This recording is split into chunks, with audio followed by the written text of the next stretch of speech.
Amigos de Google y de YouTube que nos ven en cualquier parte del mundo, como siempre, aclarando rápidamente, esto no es periodismo, son redes sociales, somos ciudadanos que utilizamos los sistemas de internet, con la ventaja de que pueden verlo en cualquier lugar y en cualquier momento y quedan para la eternidad mientras no se caigan los satélites o lo que sostenga esto. Nunca he entendido cómo se funciona el internet. Quiero agradecer mucho en este día al señor licenciado Gerardo de la Peña Gutiérrez, que nos hace el favor de acompañarnos aquí. Estamos en un lugar muy histórico. Luego les hablamos de arquitectura, ¿verdad? Pero no puedo. Hay un edificio nuevo allá atrás de nosotros que no nos deja ver muy bien la universidad, pero estamos aquí teniendo de fondo el edificio histórico de la Universidad de Guanajuato. Mi estimado señor licenciado Gerardo, con el gusto saludarte. ¿Cómo estás? Pues con el gusto saludarte, muy agradecido por la atenta invitación. Fíjate que nos parece muy interesante, Gerardo de la Peña Gutiérrez, porque tienes una trayectoria, a lo que vamos a llegar al final, que tengo entendido, eres en el país, si no el más joven, ahorita nos lo dices, uno de los magistrados a nivel federal más jóvenes del país, si no es que el más joven, ahorita nos cuentas.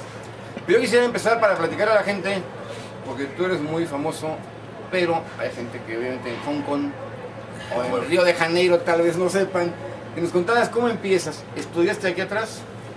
Efectivamente, soy abogado por la Universidad de Guanajuato, maestro en Derecho Constitucional por la Universidad Iberoamericana, y siempre he tenido un gran interés en mantenerme actualizado en el mundo del derecho. Tengo más de 10 años que terminé la licenciatura y sin embargo un solo año no me he mantenido fuera de las aulas. Tengo 4 especialidades, actualmente estoy iniciando el doctorado en Derecho, soy notario público por la Universidad de Guanajuato, hice la especialidad en Notaría Pública en el Colegio de Notarios del Estado de México, hice todos los cursos que te ofrece el Poder Judicial de la Federación, la especialización para actuario judicial, para secretario de juzgado de distrito, secretario de tribunal unitario, secretario de la Suprema Corte de Justicia, el curso básico de preparación para secretarios del Poder Judicial de la Federación, y todo ello pues me ha permitido mantenerme actualizado en el mundo del derecho. Cursos en derecho laboral burocrático, temas especializados del derecho laboral, temas selectos del derecho laboral, cursos de redacción judicial. Siempre me ha gustado mantenerme pues actualizado, y como pues, hace tantos años que nos conocemos, creo que la suma perfecta se debe de dar desde luego desde el punto de vista académico, sumado con lo que aprendes todos los días en tu andar en la vida profesional. Tienes que sumar lo que aprendes en las aulas con lo que se realiza día a día en los tribunales. Sí, de tu papá, que es uno de los notarios más conocidos de Guanajuato, hasta cuando te conozco yo trabajando con tu tía, la otra muy famosa notaria, la licenciada Nora, y estabas tú ya en la notaría. Pero cuando sales de aquí, ya como licenciado en Derecho, ¿cuál es tu primer cargo? Vamos a regresarnos hasta tercero de secundaria, que fue cuando nos conocimos. ¿Ya estás viejo? Ya estoy viejo, joven amigo. Empiezo a trabajar en la Notaría 18, como tú bien dices, como auxiliar de la notario. Me encargaba de hacer, trámites propiamente, no trabajo jurídico dentro de la notaría como tal, no tenía ninguna experiencia. Trabajo con ella hasta los 19 años, cuando estaba en segundo semestre de la carrera. Tengo la oportunidad de entrar al Poder Judicial de la Federación. El magistrado Javier Pons Lisiaga me da mi primer nombramiento como oficial administrativo. Aquí en la presa, en el tribunal. Estaba allá, ya no sí. Está todavía, Ahí está un auxiliar, todavía. Está un tribunal auxiliar. En el segundo tribunal colegiado del 16º circuito se llamaba en aquel entonces. La Villaguerne. Exactamente, en Villaguerne. A partir de entonces, hasta que terminé la carrera, como no tenía posibilidad de acceder a ningún otro cargo, porque te pide que seas abogado titulado con determinada experiencia, etcétera, pues permanecí como oficial administrativo. Siempre fui muy inquieto, entonces leía los proyectos de sentencia que los secretarios le presentaban para autorización a los magistrados que integran el pleno, y el magistrado Javier Pons, que es una excelente persona, con una lógica jurídica impecable, me ayudó mucho, me enseñó cómo se estructura un proyecto, cómo se analiza un expediente, qué debes de tener con mayor detenimiento, qué debes de resaltar en un proyecto, cómo debes de estructurarlo, cuáles son las partes básicas. Me enseñó, como se dice en el mundo jurisdiccional, a proyectar, a formular proyectos de resolución de sentencia. Y cuando tuve la oportunidad de acceder al siguiente cargo, él me me impulsó para que hiciera mis exámenes correspondientes. Tienes que hacer exámenes y acreditarlos con un puntaje mínimo. Una vez que tuve ese examen acreditado, me nombró actuario judicial, seguí proyectando y después el ahora magistrado Salvador González Valtierra me invita al juzgado segundo distrito, cuando él era el juez segundo distrito aquí en Guanajuato. Me voy con él, fui actuario judicial y secretario de juzgado en el juzgado segundo distrito. Después me invitan a México y llego al segundo tribunal colegiado en materia administrativa, ya como secretario de tribunal colegiado. Y bueno, pues duré más de 12 años en Poder Judicial de la Federación, metido de lleno en cuestiones jurisdiccionales, lo que me permitió pues aprender el manejo real de los expedientes, a saber la dedicación que tienes que poner, porque está en juego, cuando tú analizas un expediente está la libertad, los bienes, exactamente, cuestiones verdaderamente trascendentes de la vida de uno. Ahí sí no puedes alambrear, como se dicen, ahí no puedes de que, a ver, no, sí, aquí está en juego mucho. O verlo de una manera no absolutamente responsable, que lo veas a la ligera. Tienes que tener la suficiente sensibilidad de saber que las cuestiones que están debatiéndose, las cuestiones que tienes tú la posibilidad de analizar y formular el proyecto de sentencia correspondiente, son cuestiones verdaderamente trascendentes para la vida de una persona, la custodia de sus hijos, de cuestiones patrimoniales, en su caso su libertad, aspectos vinculados con impuestos, etcétera. En ese sentido, pues es una labor que, además de que es sumamente gratificante una vez que es bien realizada,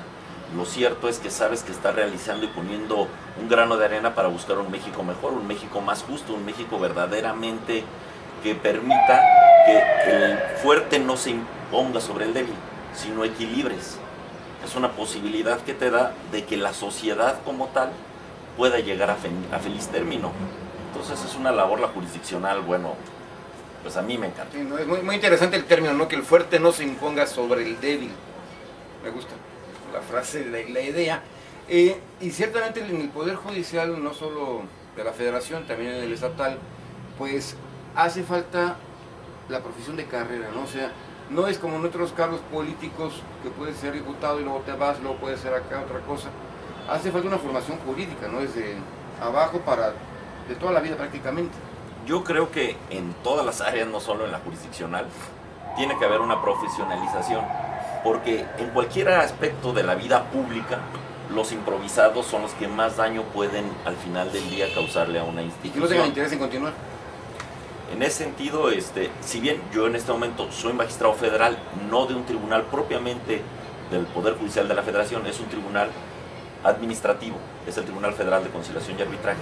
Lo cierto es que el cúmulo o la mayoría de los magistrados tiene experiencia jurisdiccional, vienen de la Junta Federal de Conciliación y Arbitraje, vienen de tribunales, han sido litigantes, pero todos tienen alguna vinculación directa y muy sostenida en aspectos meramente jurídicos, pues la mayoría no son improvisados. Y yo sí creo que donde puedes generar un daño a un cargo público o al servicio público como tal, es cuando tienes un improvisado en algún cargo que no tenga el conocimiento suficiente para desarrollarlo con eficacia. Licenciado de la Peña, una cosa que me parece interesante porque no entendemos muy bien, en el Poder Judicial de la Federación hay un sindicato. Así es. ¿Cómo funciona un sindicato dentro del Poder Judicial? Y te digo porque hasta donde tengo entendido, tú fuiste secretario general de la sección, no sé cómo se llame, la sección estatal o... La sección estatal. ¿Sí son por estados? No, son por ciudades. No, son por ciudades. Del Sindicato Nacional, me imagino que se llama... Sindicato de Trabajadores del Poder Judicial de la Federación. ¿Cómo funciona eso? Bueno, pues como cualquier sindicato burocrático en México, es precisamente para dar un equilibrio de poderes entre el Estado asimilado a patrón y sus trabajadores. En el Poder Judicial de la Federación se da una relación sui generis, porque incluso los conflictos que pudieran darse entre el Poder Judicial y sus trabajadores no son sometidos, como el resto de la burocracia nacional, al Tribunal Federal de Conciliación y Arbitraje, sino son sometidos a una comisión única sustanciadora del Poder Judicial de la Federación. Es decir, hay un órgano especializado para dirimir las controversias de los trabajadores del Poder Judicial de la Federación, pero el sindicato, en este caso, como tú lo mencionas, hace una especie de defiende la balanza, que le ayuda a que el Estado asimilado a patrón, en este caso el Poder Judicial de la Federación, tenga los mejores elementos para que puedan a su vez acceder a cargos superiores. El Sindicato del Poder Judicial de la Federación está metido de lleno en cuestiones de capacitación, de sumar. No es un sindicato belicoso ni revoltoso, ni que tienda a controvertir las decisiones de la autoridad por la sola hecho de controvertirlo, sino siempre buscando el bienestar de los trabajadores. Tanto es así que, como tú sabes, las prestaciones de los trabajadores del Poder Judicial de la Federación pues, son muy buenas, tienen seguros médicos buenísimos, tienen sueldos bastante dignos. Mentira que sea que todos son ricos en el Poder Judicial de la Federación, pero tienen sueldos dignos, tienen pues la posibilidad de prepararse, hay estímulos, hay becas, se les reconocen los años de servicio, se les pagan quinquenios. Es un sindicato muy propositivo que defiende a los trabajadores como se debe defender, en los tribunales, no en las calles, no gritando, no quemando, no destruyen las cosas. La defensa del trabajador como debe ser, desde el punto de vista jurídico, para evitar que el fuerte se imponga al débil, que el patrón, el magistrado, el juez de distrito, aquel que ejerce directamente el poder de decisión en una situación, pueda vulnerar los derechos mínimos que cada trabajador debe tener. En ese sentido, yo creo que una de las instituciones más loables que puede haber en México, desde luego, son los sindicatos, pero bien dirigidos. Un sindicato que no sea violento, un sindicato que no aproveche, que no sea aprovechado como maquinaria electoral, que no sea aprovechado para tener prebendas o para tener algunos beneficios indebidos. Yo creo que el sindicato de Poder Judicial de la Federación es un sindicato bien llevado. Creo que su dirigencia nacional es una dirigencia seria, es una dirigencia capaz. Tanto es así que ha durado muchísimo tiempo y además ha sabido de un escándalo. Es una persona, yo tengo el gusto de conocer al dirigente nacional, que vive modestamente. No se Por cierto es guanajuatense, Por ¿no? cierto es guanajuatense, es de Doctor Mora. Don Juan Bautista Recendis. Es una persona que yo tengo tal vez 10 años de conocerlo y no le conozco un escándalo, no le conozco bienes mal habidos. Me parece que es una persona decente, por lo que tengo la posibilidad de conocerlo, ¿no? Pero tú sigues con licencia, sigues siendo parte del Poder Judicial de la Federación de acá, o ya dejaste acá y te fuiste para acá. Al acceder al cargo tuve que dejar el Poder Judicial de la Federación. ¿Pero no se puede pedir licencia? Sí, sí puedes pedir licencia, pero la ley orgánica te establece los periodos por los cuales puedes estar de licencia. En ese sentido, yo en este momento estoy inactivo en Poder Judicial de la Federación y estoy activo como magistrado en el Tribunal Federal de Conciliación y Arbitraje. El Tribunal de Conciliación y Arbitraje es federal, naturalmente eres magistrado federal. ¿Sí eres el más joven? Del tribunal, desde luego. Sí. Y no sé si sea, como amablemente comentaste, el más joven del país, pero creo que lo verdaderamente trascendente es que, con independencia de la juventud que pueda o no tener determinada persona, es el empeño que se le ponga al realizar la labor. Porque es cierto que una persona que ha desempeñado el cargo durante muchísimos años tiene un cúmulo de experiencias que le permite tener conocimientos ciertos al momento de resolver. Pero esa inexperiencia que puedes tener, hay que suplirla siempre con estudio. Entonces yo creo que una fórmula muy eficaz para llevar las cosas a buen término es una suma del ímpetu de los jóvenes que estén dedicados a estudiar, que tengan la necesidad de hacerse de mejores conocimientos para procurar un mejor México, con la experiencia de aquellos que tienen el camino muy andado, que tienen el camino muy recorrido, que pueden decirte pues los mejores consejos que puedan llegar a que los asuntos que tenemos nosotros sobre la mesa para definir se resuelvan con estricto apego a derecho. En este sentido, yo creo que las fórmulas que se están realizando ahora para equilibrar los tribunales en casi todos los lugares, que es la suma de gente muy experimentada con jóvenes capaces y con jóvenes impetuosos, creo que ha sido una fórmula que ha llegado a ser un justo equilibrio que permite que se caminen bien estos tribunales. Caso es los tribunales, por ejemplo, el Supremo Tribunal de Justicia del Estado de Guanajuato tiene un buen equilibrio, tiene personal joven, tiene magistrados jóvenes, tiene magistrados ya de edad. La Suprema Corte incluso ahora tiene ministros jóvenes. Entonces creo que son fórmulas que han resultado eficaces. Hay que romper el paradigma de que para llegar a esos cargos tienes que ser una persona... Sobrevivir. Exacto. Creo que debe llegar quien verdaderamente esté capacitado para el cargo, con independencia. Bueno, desde luego las leyes te establecen la edad mínima y los requisitos mínimos que tienes que tener, ¿no? Pero una vez reunidos los requisitos legales, sí quien tenga la suficiente capacidad para desempeñar el cargo, pero con eficacia y excelencia, no tanto por una edad determinada y desde luego no por cuotas de partidos políticos ni situaciones similares, ¿no? Porque tenemos que disasociar la impartición de justicia, en mi muy particular punto de vista, de algún agente exógeno. Tiene que verse los asuntos con la suficiente objetividad que merece el caso. Es decir, tratar de desprenderte de todos los agentes exógenos que pudieran ser, ¿no? Sino limitarte al analizar el expediente con suficiente objetividad, insisto. Es un valor fundamental en la cuestión de la impartición de la justicia, la objetividad, que es muy difícil de obtener.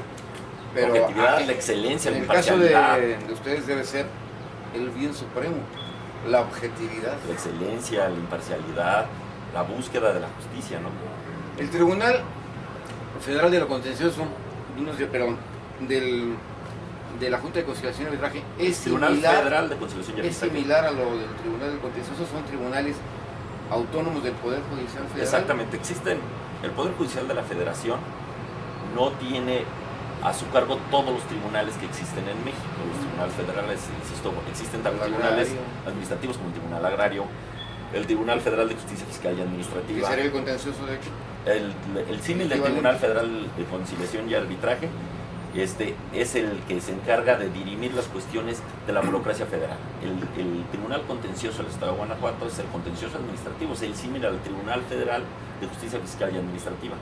También existe la Junta Federal de Conciliación y Arbitraje para realizar el análisis y resolución. ¿Eso depende de ustedes? No.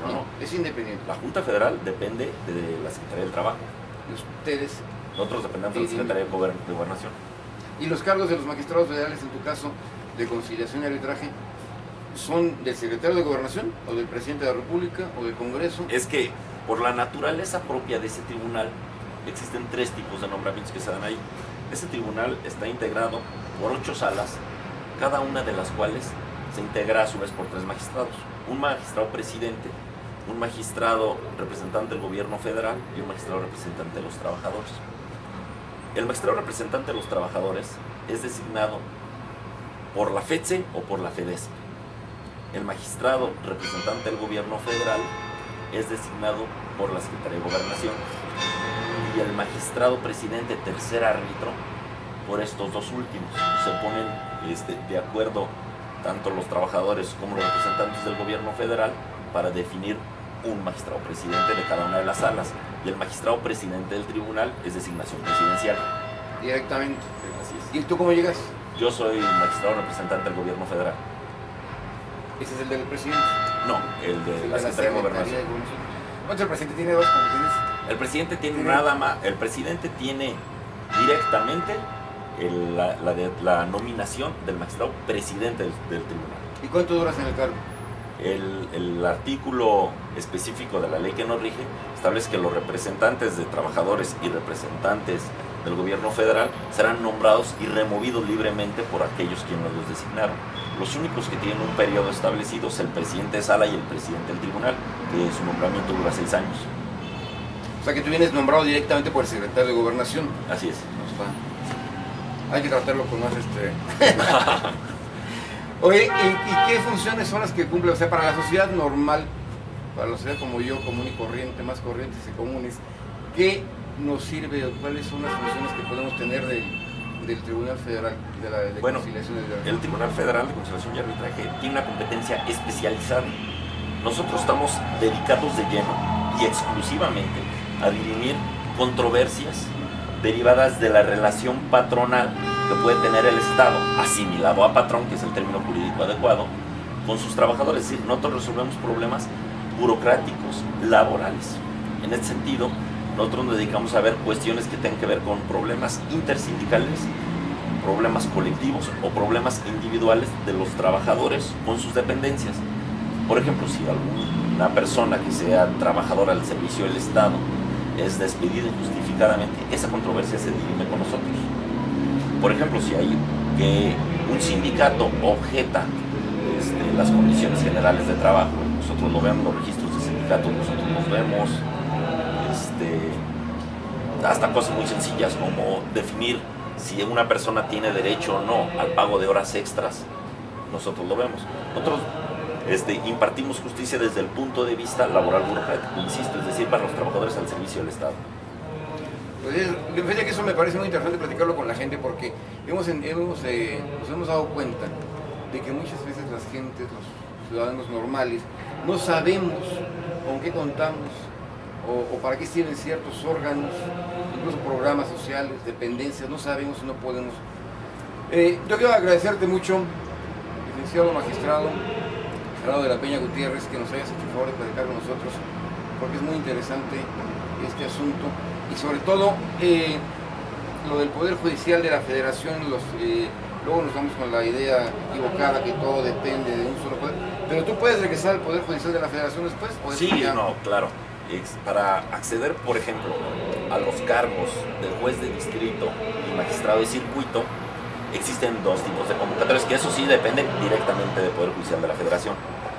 Las convocatorias para el personal que labora en el Poder Judicial de la Federación y convocatorias que se conocen como abiertas. Es decir, que cualquiera que reúna los requisitos legales puede participar y acceder en su caso al cargo.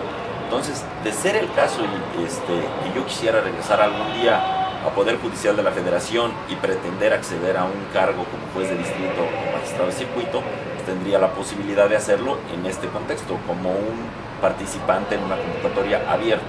Eso sí depende internamente del Poder de la Suprema Corte de Justicia. Del Poder Judicial de la Federación. La Suprema Corte de Justicia es el Tribunal Superior de la Nación, desde luego, pero para todos aquellos tribunales dependientes del Poder Judicial de la Federación, excepto la Suprema Corte de Justicia y el Tribunal Electoral, está el Consejo de la Judicatura Federal, que es el órgano encargado de la administración, justicia, administración, disciplina, etcétera, de todos los órganos del Poder Judicial de la Federación. Es decir, los juzgados de distrito, tribunales unitarios y tribunales colegiados de circuito propiamente dependen del Consejo de la Judicatura Federal. Sí, el Congreso interviene únicamente en el asunto de los ministros. Bueno, no. ¿O ahí no interviene el Congreso? Sí, la Cámara de Senadores en específico. Ahí para designar a un ministro de la Suprema Corte de Justicia es facultad del señor presidente de la República proponer una terna. Esta terna será analizada por la Suprema Corte de Justicia y ellos, ya una vez deliberado en pleno, aprueban el nombramiento de cualquiera de estos propuestos en la terna. Así es como funciona la designación de ministros de la Suprema Corte de Justicia, pero existen, por ejemplo, los magistrados del Tribunal Federal de Justicia Fiscal y Administrativa, son designaciones presidenciales, pero tienen que ser ratificados por el Senado. Entonces hay cada tribunal, por la ley que lo rige, establece determinados requisitos y determinado procedimiento para ser designado en el cargo. Mi estimado magistrado federal, Gerardo de la Peña Gutiérrez, pues muchísimas gracias por esta charla, que es muy aleccionadora para la gente. Ya te levantamos aquí en sábado, no, te agradezco en la madrugada. No sé, ¿algo más que quisieras comentarnos? No, pues nada más muy agradecido por la invitación, por la oportunidad que me das de platicar con tu auditorio. Y bueno, pues estar feliz aquí con ustedes en mi Guanajuato, del que soy oriundo y del que me siento muy orgulloso. Pero que es una oportunidad también para nosotros, porque la gente, los medios de comunicación convencionales, esto no es medio de comunicación, no tienen el espacio para poder hacer este tipo de charlas, y la gente no sabemos qué tenemos, o sea, cuántas instituciones hay, organismos que el ciudadano no conoce, incluso programas sociales. Y aquí tenemos el tiempo, el espacio, con una ventaja, magistrado, de que aquí se queda la eternidad. Lo pueden ver ahorita una parte, mañana otra parte, dentro de un mes. Incluso en el sistema de justicia compensatoria, si entras a nuestro canal, tenemos más de 20 y tantas horas con todos los magistrados que han servido incluso de consulta para los mismos abogados, porque el magistrado no puede estarle explicando a cada quien de qué se trata el asunto. Claro. Y a través de eso sí. Y sobre todo que aquí nos hizo el favor de combinarnos la práctica con los dos temas de la Junta de Conciliación, del Tribunal Federal de Conciliación y Arbitraje, junto con lo del Poder Judicial de la Federación, que mucha gente confunde, fíjate, magistrado, que llega a tal grado la ignorancia que mucha gente no entiende cuál es el Tribunal Federal, cuál es la aplicación de la justicia federal y cuál es la aplicación de la justicia local de Guanajuato. Una última pregunta para nuestro público, algo que nos ayudas a aclarar. ¿En qué momento, a lo mejor tú eres magistrado y te puede parecer muy torpe, o no sé, muy vulgar nuestra pregunta, ¿en qué momento deja de, pero a la gente hace falta que lo sepa de veras, ¿en qué momento deja de actuar para mí como ciudadano la justicia del Estado y entra la justicia de la Federación? No, bueno, es que son ámbitos competenciales. Depende del delito que se haya cometido. En caso de que fuera una cuestión de índole penal, sí, hay delitos hasta este momento, porque como tú sabes, en el Congreso de la Unión está en discusión un nuevo sistema penal que vamos a tener a la par de un nuevo código, pero en este momento existen delitos del fuero común y delitos del fuero federal. Los delitos del fuero común se tienen que ser analizados y resueltos por tribunales del fuero común, es decir, tribunales estatales o locales propiamente. Y los delitos federales son analizados por tribunales federales. Ahora, los tribunales federales también conocen en específico, los del Poder Judicial de la Federación conocen también del juicio de amparo, pero el juicio de amparo, que era conocido anteriormente como juicio de garantías, ahora está superada esa... ¿El habeas corpus de Estados Unidos? No, sería una cuestión... Habría que hacer algunas precisiones ahí ya muy técnicas. Es un juicio autónomo. La gente considera que es una tercera instancia. Si te vas a primera instancia, luego apelas y luego al juicio de amparo. No. Es un juicio autónomo donde lo que se analiza es si existe vulneración a los derechos fundamentales del individuo. Entre otros derechos fundamentales existe que las resoluciones que puedan afectarte estén perfectamente fundadas y motivadas, 14 y 16 de la Constitución. Si las resoluciones que puedan causarle perjuicio a un individuo no están perfectamente fundadas y motivadas, bueno, ello implicará una concesión del amparo, pero también puedes concederse por alguna otra cuestión, que no hayas tenido derecho a una adecuada defensa, que no se te haya dicho cuál era la causa que se te imputaba, etc. Entonces, ahí son ámbitos competenciales diversos. Insisto, una cosa es el juicio de amparo, que es atribución exclusiva del Poder Judicial de la Federación, y otros son pues aquellos juicios que se tienen que seguir ante instancias federales por un ámbito competencial también, ¿no? Por ejemplo, un juicio civil federal se llevará pues, ante un juzgado de distrito. O por ejemplo, un trabajador burocrático pues, tendrá que ir con nosotros al Tribunal Federal de Conciliación y Arbitraje. Un trabajador del Estado tendrá que ir, del Estado de Guanajuato me refiero, tendrá que ir ante el tribunal local encargado de dirimir ese tipo de controversias. Me parece muy interesante y luego pudiera ser que las preguntas fueran muy torpes o muy sencillas para quien tiene el conocimiento jurídico, pero muchas veces la gente no conocemos y no sabemos de aquí la idea de este tipo de entrevistas, de pláticas, es que la gente normal conozcamos. Pues son preguntas que, disculpa, que puedas decir esto está muy inmenso, no, pues, sí es cierto aparte, ¿verdad? Pero lo que acabas de decir, por ejemplo, no la tercera instancia, pues no es una tercera instancia, es un juicio, pero todo el mundo así lo tenemos. Todo el mundo decimos primera instancia, segunda instancia, y luego ya te vas al amparo como una tercera instancia y no estás, es un juicio autónomo. Incluso las partes que intervienen son diferentes. En un juicio está el actor y el demandado, que son generalmente, vamos a poner en un juicio civil, una persona demanda a otra determinadas prestaciones. Se resuelve en primera instancia, cualquiera de ellas tiene la posibilidad de apelar, se resuelve en segunda instancia, pero cuando se promueve el juicio de amparo, incluso las partes cambian, porque el actor, acá es el quejoso, vamos a equipararlo un poco al actor, es quien insta la acción de amparo para que se ponga en movimiento la función de los tribunales encargados de dirimir ese tipo de controversias, es el quejoso. Pero la autoridad que emitió la resolución que se controvierte es pues la autoridad responsable. Y en el que era tu contraparte en el juicio de origen, vas a ser el tercero perjudicado. Entonces las partes incluso son otras en el juicio de amparo que en el juicio de origen. Pues de ahí yo veo que sale la importancia, digo, a mi muy humilde y personal opinión, de que ciertamente cuando se designa a un juez de distrito, un magistrado federal, tú me platicabas de la opción abierta, ¿no? De que quien reúna los requisitos pueden participar en esa convocatoria abierta, pero de que aquí, pues sí fue, en lo que a mí lo alcanzo a ver, creo que aquí sí es muy importante también la experiencia, aunque reúnas los requisitos legales para la convocatoria, pienso que aquí sí la experiencia es muy importante para poder impartir la justicia federal de una manera más adecuada, más objetiva. Tienes toda la razón. La experiencia aquí cuenta muchísimo. Como en todas las áreas. Aquí no se vale que echando a perder aprendo. No sería lo deseable. No. Pero a propósito de ello, en Poder Judicial de la Federación, tienen esto de los concursos para la designación de juez de distrito y magistrados de circuitos muy depurados, son una serie de etapas que permiten que lleguen personas verdaderamente calificadas. Yo veo muy poco probable que llegara un improvisado a un cargo de esa naturaleza, aunque podría darse el caso. En términos generales, las etapas que componen ese tipo de concursos, aunque podrían variar según la convocatoria que en su caso se emita, pero más o menos son 3 etapas. Una de conocimientos generales, es un examen muy complejo, bien formulado, de reactivos, que es la primera etapa del concurso. La segunda etapa incluye la elaboración de proyectos de sentencia.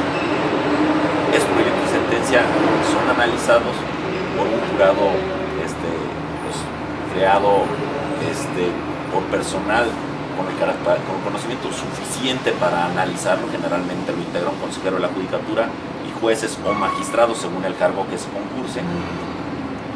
Cuente con mucha experiencia, que sepa si un proyecto está bien realizado, está bien estructurado, si se está resolviendo lo verdaderamente pedido o no, si hay congruencia interna y externa, si está fundado, si está motivado, si le pegaron al sentido, porque puedes tú equivocar el sentido y tu resolución desde luego será ilegal, ¿no? Y una tercera etapa que es una especie de entrevista, pero donde se debaten temas jurídicos, es decir, se le propone al sustentante algún tema jurídico concreto y tendrá que defender su postura y defender las preguntas que en su caso le formule el personal que le está realizando el examen. En este caso, insisto, jueces, magistrados o un consejero de la judicatura son los que están formulando las preguntas. Entonces es muy poco probable que algún improvisado pudiera acceder a esos cargos. Sí, pues sería gravísimo, ¿no? Puede pasar en otros casos que llegue alguien que tenga el currículum suficiente para la convocatoria, pero que no reúna, y no habría problema. Pero en el caso de la medicina y de la impartición de la justicia no puede haber si no hay experiencia, ¿no? Porque la experiencia es fundamental, porque el médico puede salir con las mejores calificaciones de la escuela de medicina, pero si nunca ha abierto un cráneo o algo por el estilo va a estar dramático. Entonces aquí sí es muy importante la experiencia. Por eso volvemos al tema de origen. Es tan importante estar actualizado en las aulas, ir a todos los cursos que puedas, a todas las especialidades que puedas, tratar de llegar a obtener grados superiores de maestría, doctorado, etc. Como tan importante es estar día a día trabajando y viendo la aplicación en el mundo real de los conocimientos adquiridos en las aulas. Creo que es una manera, pues, en mi concepto, muy adecuada de llegar a un feliz término y poder aplicar verdaderamente los conocimientos. Porque aquel que solamente se queda en el mundo de lo teórico podría perder la sensibilidad de lo que pasa en el mundo real. Pero aquel que solo está en el mundo real sin suficientes conocimientos teóricos podría cometer una serie de errores que pudieran, desde luego, pues volver en perjuicio de los gobernados que acuden a las instancias dedicadas a la impartición de justicia, bueno, lo cual sería terrible. No sé, aquí adquiere importancia, yo creo que muy especial, ¿no? La importancia de la carrera judicial. Yo también creo que sí. Porque decía, por ejemplo, lo veo el caso aquí de los magistrados que hemos hecho muchas pláticas con ellos a nivel estatal, pues a lo mejor si un diputado se equivoca, pues se puede corregir, se puede revocar la ley, o sea, Pero si un magistrado se equivoca, ya mandaste a la cárcel 50 años a una persona que era inocente, o ya lo dejaste sin casa y sin propiedades. Aquí es importante. Aquí es muy trascendental en la vida del ser humano. Por eso es que casi todos los tribunales, tanto locales como federales, casi todos, con cierta frecuencia están haciendo cursos de actualización, preparando a su personal, porque es tan importante que los magistrados, jueces, etcétera, estén capacitados como el personal jurídico, es decir, los secretarios que proponen los acuerdos o las sentencias también tienen que tener una capacitación suficiente para que aquello que le proponen al juez o al magistrado, bueno, pues tenga la suficiente calidad necesaria y para que los gobernados puedan saber que al acudir a una instancia a solicitar justicia, bueno, pues lo harán ante personas que conocen la problemática que puede tener determinado caso y la manera de resolverlo con apego a derecho. La trascendencia de esos actos. Desde luego. Magistrado Gerardo de la Peña Gutiérrez, muchísimas gracias, ya que es un gusto platicar contigo y te agradezco mucho y creo que eso es muy importante que tengan ustedes los magistrados la amabilidad de platicar con nosotros, porque insisto, un medio de comunicación convencional no puede, no tiene el tiempo, ni el espacio y tal vez ni la función de hacer esto. Y por otro lado, se pierde, o sea, tú puedes declarar un día y aquí queda en los anales, queda como una especie de biblioteca virtual de consulta, porque un ciudadano no puede, no hay tiempo, no hay manera de que un ciudadano vaya a ver a un magistrado de cualquier índole, ni estatal ni federal, para preguntarle lo que estamos preguntándote a ti. Entonces, a través de mi humildísima persona, podemos hacer que los magistrados, tanto federales como estatales, tengan acceso con el público y enterarse de muchas cosas. Y ahí queda guardadito. Y pedirles a ustedes disculpas del ruido, pues estamos en una plaza pública. No sé si por ahí viene un meeting, pero creo que no, pero algo viene por ahí, más el ruido de los camiones. Disculpen el ruido. Magistrado, pues realmente muchas gracias por tu tiempo que nos has dedicado, porque a mí me parece algo muy fundamental del Internet, pero también en la actitud de los magistrados de acceder a estas pláticas ciudadanas, porque hay un contacto directo con la ciudadanía a través de Internet. No, encantado y muy agradecido de la invitación. Magistrado, muchísimas gracias. Te agradezco. Buenos días.